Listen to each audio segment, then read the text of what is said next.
जानकी जीवन स्मरण जय जय राम पार्वती पते हर हर महादेव पुंडलिक वरदा हरि विठ्ठल श्री अनंत कोटी ब्रह्मांड नायक राजाधिराज सच्चिदानंद सद्गुरु श्री ब्रह्मचैतन्य महाराज की जय। श्री महाराजांच्या सेवेमध्ये आपण दासबोधाची उजळणी पाहतोय। समर्थ ज्या क्रमानं उपदेश करतायत तो क्रम पहा। गुरु लक्षण सांगितलं, शिष्य लक्षण सांगितलं आणि मग समर्थांनी उपदेश लक्षणही सांगितलं की सद्गुरूंकडून साधना घेऊन ती करण्याला महत्त्व आहे। त्यानंतर समर्थ बहुधा ज्ञान निरूपण सांगतात। आता त्यांना खरं म्हणजे आत्मज्ञानाबद्दल बोलायचं आहे, पण ज्ञान म्हणजे काय याबद्दलच संभ्रम असतो, म्हणून ज्ञानाचा विस्तार त्यांनी केलेला आहे। या समासात थोडक्यात ते हे सांगतात की काय आत्मज्ञान असत नाही। समासाची सुरुवात पहा। जव ते ज्ञान नाही प्रांजळ तव सर्व काही निर्फळ, ज्ञानरहित तळमळ जाणार नाही। ज्ञान म्हणता वाटे भरम, काय रे बा असेल वर्म, म्हणून हा अनुक्रम सांगिजेला आता। समर्थ म्हणतायत ज्ञानाशिवाय म्हणजे आत्मज्ञानाशिवाय जीवाला शांती मिळणार नाही, मनाची तळमळ जाणार नाही। पण हा समास सांगण्याचं मुख्य कारण म्हणजे ज्ञान म्हटलं तरी माणूस घोटाळ्यात पडतो असं समर्थ म्हणतात, म्हणून ज्ञानाविषयी सांगणं महत्त्वाचं आहे। प्रत्येक ओवी पाहत पाहत आपण हा समास पूर्वी निरूपणात पाहिलेला आहे। उजळणीमध्ये आपण समर्थांचा हेतू जाणून घेऊया। जव ते ज्ञान नाही प्रांजळ अशी समर्थ सुरुवात करतात, म्हणजे आत्मज्ञानाचं महत्त्व किती असेल कल्पना करून पहा। आपल्याला ज्या पद्धतीचं ज्ञान होतं ते सर्व ज्ञान आपल्याला आपल्या इंद्रियांच्या मार्फत होतं। स्थूल इंद्रिय आहेत आणि अंतःकरण म्हणून सूक्ष्म इंद्रिय आहेत। या दोन्हीही प्रकारच्या इंद्रियांमधून ज्ञान ग्रहण होतं, कारण ग्रहण करणारा इंद्रियांच्या मागे सत्तारूपानं आहे। तो जर नसेल तर इंद्रिये लटकी आहेत, काहीही करू शकत नाहीत। पण आपण त्या इंद्रियांमधून होणारंच ज्ञान खरं असं समजतो, हे आपलं मुख्य अज्ञान आहे। यामुळे आपल्या जीवाला, आपल्या मनाला एक प्रकारची तळमळ लागलेली आहे असं समर्थ म्हणत आहेत। ही तळमळ आत्मज्ञानाशिवाय जाणार नाही। आता ही तळमळ म्हणजे काय हेही आपण समजून घेऊया। जोपर्यंत आपण भोगांमध्ये आहे आणि भोगांमध्येच आनंद मानत आहे, तोपर्यंत आपल्याला ही तळमळ आहे ही गोष्ट लक्षात येणार नाही। आपण गटारीतल्या किड्याचं उदाहरण पूर्वी पाहिलेलं आहे। जो गटारीच्या बाहेर आहे त्याला कळतं की हा गटारीत आहे, पण ज्याचं जीवनच गटारीमध्ये गेलं त्याला गटारीतच सुख वाटतं। तसं आपलं विषय भोगांच्या मागं झालेलं आहे। एक आहे स्थूलदृष्टी आणि एक आहे ज्ञानदृष्टी। संतांचा उपदेश ज्ञानदृष्टीतून आहे आणि आपल्याकडे स्थूल दृष्टी आहे, म्हणजे विषयाच्या पलीकडे आपली दृष्टी काही पाहूच शकत नाही। एक उदाहरण द्यायचं झाल्यास आपल्याला भूक लागली आहे आणि आपल्या आवडीचा पदार्थ आपल्या समोर आहे। त्या पदार्थाची चव आणि त्या चवीमुळं आपल्याला मिळणारी तृप्ती किंवा तो पदार्थ पोटात गेल्यानंतर भुकेची होणारी तृप्ती, या पलीकडे आता त्यावेळी आपले इंद्रिय काही जाणत नाही। म्हणजे हा पदार्थ कोणी केला, ते पदार्थ कुठून आले, ज्या पदार्थांनी मिळून हा पदार्थ झाला, याचं काहीही ज्ञान आपल्याला असत नाही। प्रसंगी असलं तरीसुद्धा ते ज्ञान पदार्थ सेवनाच्या आड येत नाही, इतके आपण त्या पदार्थ सेवनामध्ये गुंतून जातो। प्रत्येक विषय भोगत असताना आपली वृत्ती एकाकार होते, आपलं मन शांत होतं। त्या पदार्थातून, त्या विषयातून मिळणारा भोग आपल्या आत्म्यापर्यंत पोहोचतो। त्या आत्म्याच्या ठिकाणी वृत्ती लय पावतात आणि मग त्या विषयाचं सुख आपल्याला मिळतं। पंचदशीमध्ये वर्णनच आहे की इंद्रियांचं जे सुख आहे, विषयांचं जे सुख आहे ते ब्रह्मसुख आहे। हे पंचदशीमध्ये सांगितलं गेलेलं आहे अत्यंत उच्च पातळीवरून, कारण सुख घेणारा आत्माच जर आतमध्ये नसेल तर विषयाचंही सुख आपल्याला मिळू शकत नाही। जर विषयाच्या क्षुद्र सुखासाठी सुद्धा आत्म्याचं अधिष्ठान गरजेचं असेल, तर आत्म्याच्या सुखामध्ये किती चिरंतनपणा असेल किती अखंडत्व असेल कल्पना करून पहा. विषय संपला की त्यातील सुख संपून जातं, किंवा विषय ग्रहण करण्याची मर्यादा आहे ती संपली की त्यातलं सुख निघून जातं. उदाहरणार्थ, आपल्यापुढे 1 वाटी आमरस आहे. 1 वाटी आमरस संपला की आमरसाचं सुख संपलं. आणि समजा 2 मोठी पातेली भरून आमरस आहे, पण आपण खाऊन खाऊन किती खाणार? आपली मर्यादा संपली की त्या विषयातलं सुख संपलं. पण ज्या आत्मस्वरूपाच्या अधिष्ठानावरती हे मी सुख उपभोगू शकलो, तो आत्मा तर नित्य सुखमय आहे. तिथे सुखाचा अभावच नाही. पण आपल्याला त्याची जाण नाही. आपली दृष्टी स्थूल असल्यामुळं विषयांच्या पलीकडं आपण पाहू शकत नाही. आता थोडं सूक्ष्म जाऊन विचार करूया बरं का. एखादा विषय आपण केव्हा उपभोगतो? जेव्हा तो उपभोगावा अशी इच्छा, वासना आत उत्पन्न होते त्यानंतरच. आणि ही वासना विषयाच्या सापेक्ष सूक्ष्म आहे. उदाहरण सांगायचं झाल्यास, आमरस खावा असं वाटणं हे सूक्ष्म आहे, पण आमरस स्थूल आहे. स्थूल आमरस मुखात गेल्यानंतर पुन्हा त्यातून तृप्ती मिळते, ती पुन्हा सूक्ष्म आहे. असा हा एकंदरीत प्रवास आहे. पण इथे अडचण अशी आहे की सूक्ष्म असलेली वासना कायमस्वरूपी जागृत आहे, ताजी तवानी आहे. आपण आत्ताच पाहिलं की आमरस संपल्यानंतर त्यातलं सुख संपतं, किंवा आपली मर्यादा संपली आमरस खाण्याची की सुख संपून जातं. पण वासना थांबत नाही, ही मनुष्याची अडचण आहे. म्हणजे शरीर धर्मानुसार कालांतरानं पुन्हा भूक लागते, हाही एक भाग झालाच. पण तरीसुद्धा पुन्हा त्या विषयाची भूक नसली तरी वासना जिवंत राहिल्यामुळे ती वेगवेगळ्या विषयांकडे ढकलत जाते. असं पहा, अन्न ही गोष्ट अशी आहे की आपलं पोट भरतं. पण आता आणखी एखादी इच्छा पाहू की ज्यानं पोट भरत नाही. पैशाची इच्छा.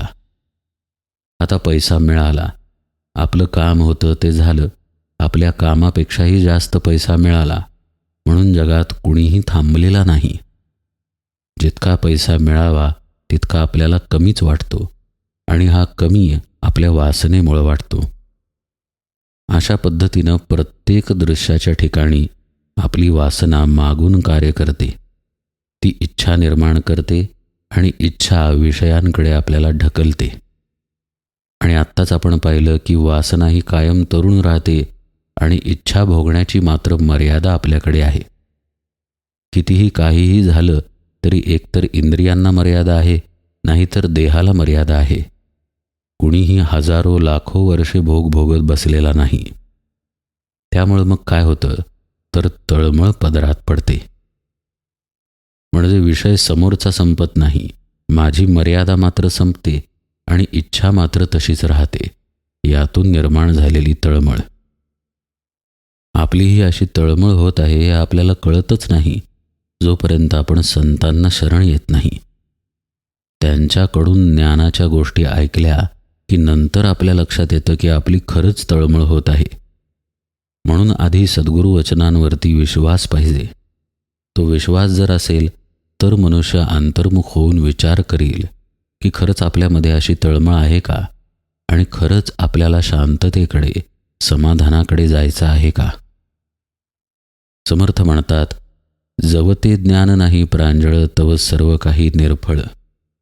आपली कोणतीही खटपट ही निर्फळ आहे जोपर्यंत आपल्याला आत्मज्ञान प्राप्त होणार नाही. आता इथे असा एक युक्तिवाद निघतो की आत्मज्ञानासाठी खटपट करायची नाही का? त्या विषयाकडेही आपण पाहूया. आत्मज्ञानासाठी खटपट निश्चित करायची आहे, पण ती खटपट आपली खटपट बाजूला ठेवण्याची खटपट करायची आहे. असं पहा, ही सगळी अतृप्ती, ही सगळी तळमळ आपल्या आत शिरली कुणामुळे? आपल्या वासनेमुळे, आपल्या इच्छांमुळे आणि मुख्यतः आपल्या मनामुळे. आता याच गोष्टींना बाजूला ठेवायची खटपट करणं म्हणजे साधना करणं, आणि ती खटपट केल्यानंतर जे पदरात पडतं ते आत्मज्ञान आहे. समर्थांचं हे सांगणं आहे की ते ज्ञान प्राप्त झाल्याशिवाय तुमची ही तळमळ जाणार नाही, कारण वासनेची खेच कायम राहील.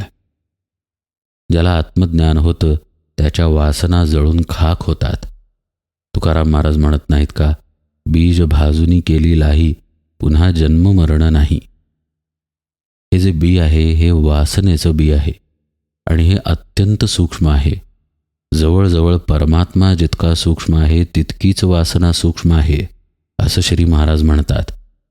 आपल्या जन्माचा पायाच ती आहे, तर ती भस्म होण्यासाठी किती साधना केली पाहिजे कल्पना करून पहा.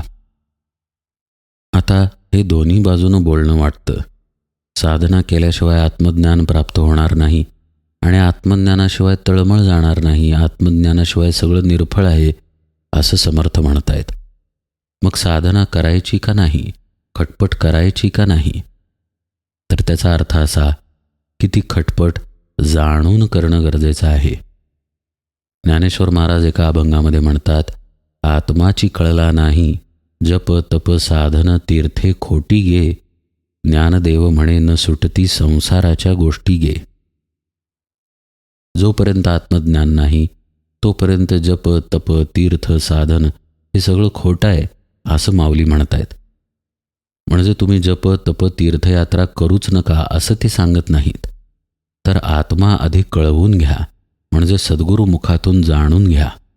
कोण आत्मा आहे, कोण जीव आहे, आपण कसे बहिर्मुख आहोत आणि कसे विषयासक्त होऊन त्याच सुखामध्ये लोळतोय. पण त्यापेक्षाही श्रेष्ठतम सुख आपल्याच आत नांदत आहे, तिकडं आपलं दुर्लक्ष आहे. हे आधी तुम्ही सद्गुरूंकडून जाणून घेतलं तर तुमच्या साधनेला बळ येईल, एक भूमिका तयार होईल असं माऊलींना सांगायचं आहे. समर्थांचं म्हणणंही असंच आहे की ज्ञानरहित तुमची तळमळ जाणार नाही, ज्ञानरहित तळमळ जाणार नाही. पण हे ज्ञान प्राप्त होण्यासाठी आधी प्रयत्न करून ते समजून घेणं आवश्यक आहे. ज्या ठिकाणी मी गुंतत आहे ते ठिकाण चुकीचं आहे हे कळलं तर मनुष्य वाट बदलेल. म्हणून ठिकाणाबद्दल आधी जाणून घ्या एवढंच समर्थ म्हणत आहेत. आता मगाशी जो विषय होता त्याकडे पुन्हा येऊया आपण. सर्व गोष्टी आपण उपभोगतो, पण त्या ज्या सत्तेवरती उपभोगतो तिथे जाणं आवश्यक आहे. त्याचं ज्ञान होणं, ज्यामुळं आपल्याला ज्ञान होतं, हे आवश्यक आहे. ते जर झालं तरच आपली तळमळ जाईल हे समर्थ सांगत आहेत, अन्यथा जाणार नाही. आपण फांद्यांवरतीच खेळत राहू, पाना फुलांमध्येच खेळत राहू, मुळापर्यंत आपण पोचणार नाही. जसं एखादा गंभीर आजार झाला की वरवर शेक देऊन काही उपयोग होत नाही. आतमध्ये जालीम औषध घ्यावं लागतं तर आजाराचं मूळ मरतं. इथं आपलं मूळ शोधायचं आहे, त्यामुळं वरवर उपाय करून काही होणार नाही. गांभीर्यानं सद्गुरुपदिष्ट साधना करणं आवश्यक आहे. सद्गुरूंना शरण जाऊन ती साधना समजून घेणं आवश्यक आहे आणि हे केलं तर आपल्या हातात ज्ञान पडेल. समर्थ हा समास अशासाठी सांगतायत की या ज्ञानाबद्दलच गैरसमज जगामध्ये आहे. नक्की ज्ञान म्हणजे काय हेच लोकांना माहीत नाही, तर ते आधी स्पष्ट करणं गरजेचं आहे. आपण ते आत्ता विस्तृतपणे थोडं पाहिलं, पण समर्थ यादी देतात की कोणकोणत्या गोष्टींना ज्ञान समजलं जातं पण ते ज्ञान असत नाही. अनेक ओव्या आहेत.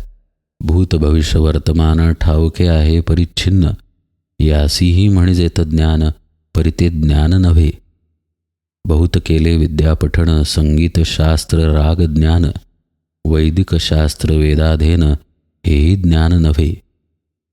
नाना व्यवसायाचे ज्ञान, नाना दीक्षेचे ज्ञान, नाना परीक्षेचे ज्ञान हे ज्ञान नव्हे. नाना वनितांची परीक्षा, नाना मनुष्यांची परीक्षा, नाना नरांची परीक्षा हे ज्ञान नव्हे. नाना अश्वांची, नाना गजांची, नाना श्वापदांची, नाना पशूंची, पक्ष्यांची, भूतांची अशी पुष्कळ यादी समर्थ देतात. अगदी यानांची, वस्त्रांची, नाण्यांची, शस्त्रांची, रत्नांची, धातूंची परीक्षा, पाषाणांची परीक्षा, भूमीची, रसांची परीक्षा, बीजांची परीक्षा, अशा अनेक गोष्टी समर्थ सांगतात. पण हे सगळं मिळवणं करणं म्हणजे ज्ञान नाही, हे समजून घेणं म्हणजे ज्ञान नाही, हे ते पुन्हा पुन्हा अधोरेखित करतात. हे ज्ञान नव्हे, हे ज्ञान नव्हे, अशा अनेक ओव्या या समासात आहेत. ह्या बाहेरच्या गोष्टी झाल्या, आतील गोष्टींबद्दल सुद्धा समर्थ काय म्हणतायत पहा. नाना दुःखांची परीक्षा, नाना रोगांची परीक्षा, नाना चिन्हांची परीक्षा हे ज्ञान नव्हे.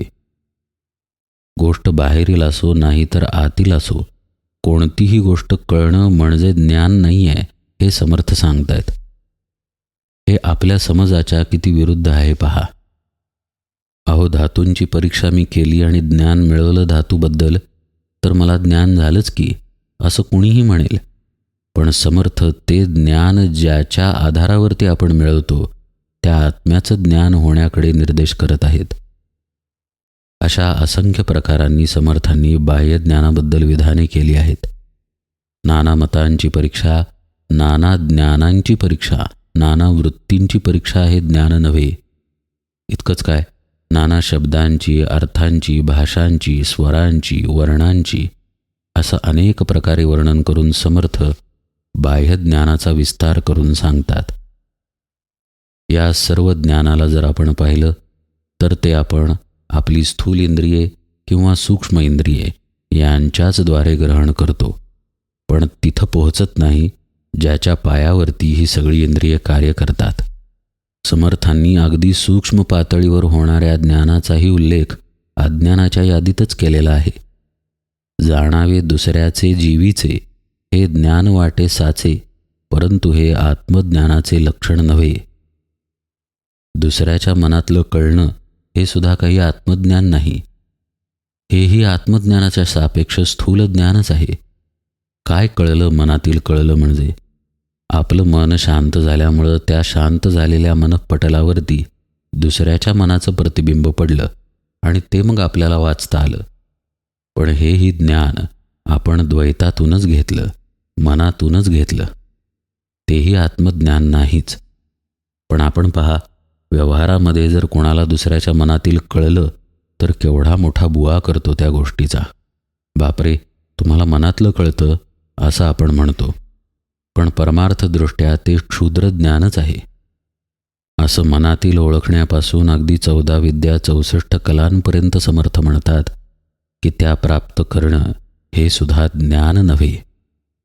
असो सकळ कळा प्रवीण, विद्या मात्र परिपूर्ण, तरी ते कौशल्यता परिज्ञान म्हणोची नाही.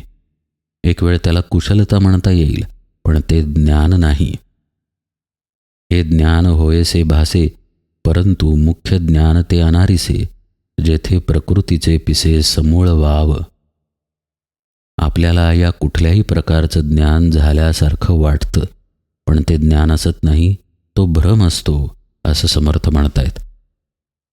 हे जे समर्थ सांगत आहेत याच्या जवळपास शास्त्रज्ञ आता पोहोचत आहेत. शास्त्रज्ञांनी असं आता सिद्ध केलेलं आहे की प्रत्यक्षात आपल्याला कोणता अनुभव येतच नाही. उदाहरण सांगायचं झाल्यास, एखाद्या वस्तूला आपण स्पर्श केला असं आपल्याला वाटतं, पण वस्तुतः ज्या वस्तूला आपला स्पर्श झालेला आहे तिथल्या अणुरेणूंशी आपल्या त्वचेतील अणुरेणूंचा संयोग झालेला आहे. आपण मूलतः तिथे नाहीच आहे. सगळा खेळ जो चालू आहे तो अणुरेणूंचा चालू आहे आणि त्यांच्यामध्ये असलेल्या विद्युत प्रवाहांचा चालू आहे. आपल्याला उगाचच वाटत आहे की आपण तो अनुभव घेतला. इथंपर्यंत आत्ता शास्त्रज्ञांनी शोध लावलेला आहे, याबद्दलचा अभ्यास चालू आहे. पण हे त्याच्याही पलीकडचं ज्ञान समर्थ सांगतायत की तुम्हाला जे ज्ञान होतं असं वाटतं ते मुळात न होता ज्ञानाचा भ्रम झालेला असतो. या भ्रमापर्यंत थोडंसं आजचं विज्ञान पोहोचत आहे, जसं आत्ता आपण पाहिलं. पण भ्रम कळला म्हणून सगळं काही कळलं असं होत नाही. भ्रमापलीकडची सत्यता कळावी लागते. म्हणजे नुसतं खोटं काय आहे हे कळून चालणार नाही, तर खरं काय आहे तेही कळावं लागतं. आणि ते कळलं की मग भ्रम राहत नाही. भ्रम आहे हे माहीत आहे, पण तो आहे ना, तो भ्रम गेलेला नाही, त्याचा निराश झालेला नाही. तोपर्यंत आपण अज्ञानातच आहे. समर्थ जे ज्ञान सांगत आहेत ते ज्ञान झाल्यानंतर मात्र भ्रमाचा निराश होतो. म्हणून समर्थ समासाच्या शेवटी म्हणतात, बहुत प्रकारींची ज्ञाने सांगो जाता असाधारणे, सायुज्य प्राप्ती होये जेणे ते ज्ञान वेगळे. अशी अनेक प्रकारची ज्ञाने आहेत, पण ज्यानं सायुज्य मुक्ती प्राप्त होते म्हणजे आपण जे पाहत आलोय आत्तापर्यंतच्या निरूपणात आत्मज्ञान ते मात्र वेगळं आहे. तरी ते कैसे आहे ज्ञान, समाधानाचे लक्षण, ऐसे हे विशद करून मज निरोपावे. श्रोत्यानं प्रार्थना केली की मग त्या आत्मज्ञानाबद्दल आता तुम्ही मला सांगा. या गुरुशिष्य संवादातून समर्थांनी आत्मज्ञान काय आहे हे ठसवण्याच्या आधी काय ज्ञान असत नाही हे अगदी नीटपणे ठसवलं. मग श्रोत्यानं प्रार्थना केली, मग जे खरं ज्ञान आहे, ज्यानं समाधान प्राप्त होतं, तळमळ निघून जाते, सायुज्यता प्राप्त होते, त्या ज्ञानाबद्दल मला सांगा. ऐसे शुद्ध ज्ञान पुसिले ते पुढिले समासी निरोपिले, श्रोता अवधान दिधले पाहिजे पुढे. याचं वर्णन अर्थातच पुढच्या समासामध्ये आहे आणि त्या समासाचं नाव आहे शुद्ध ज्ञान निरूपण. असा हा बहुधा ज्ञानाचा 5वा समास समाप्त होतो. बहुधा म्हणजेच ज्ञानाव्यतिरिक्त असलेलं ज्ञान, भ्रमामुळं जे झालं असं वाटतं ते ज्ञान. आणि हा भ्रम आहे अर्थातच देहबुद्धीचा, खोट्या मीचा. वस्तुतः तिथे एकच आहे आत्मा, एकच आहे स्वरूप, पण वेगवेगळ्या ठिकाणी वेगवेगळी उत्पत्ती झालेली दिसते. माझा मी माझ्यापाशी असतो, समोरच्याचा मी समोरच्यापाशी असतो, शेजारच्याचा मी शेजारच्यापाशी असतो. प्रत्येकजण आपल्या मी बरोबर जगत आहे. समर्थ म्हणतायत की हा मीच भ्रमरूप आहे, तिथे तो नाहीच आहे, पण त्याच्या सापेक्ष आपण जगाचा अनुभव घेतो आणि ज्ञान झाल्याचा गैरसमज पदरात पाडून घेतो. पाणी आहे, पाण्यावर बुडबुडा आला आहे आणि बुडबुडालाच आपण पाणी समजत आहे. तो फुटला की मग तिथे पाणी शिल्लक राहतं आणि मग ज्ञान पदरात पडतं. असं हे शुद्ध ब्रह्मज्ञान आहे किंवा आत्मज्ञान आहे. त्याबद्दलचं सविस्तर विवरण आता पुढच्या समासात येईल. ते उजळणीमध्ये आपण यथावकाश पाहूच या. आज निरूपण सेवेला इथेच विराम देतो. जानकी जीवन स्मरण जय जय राम.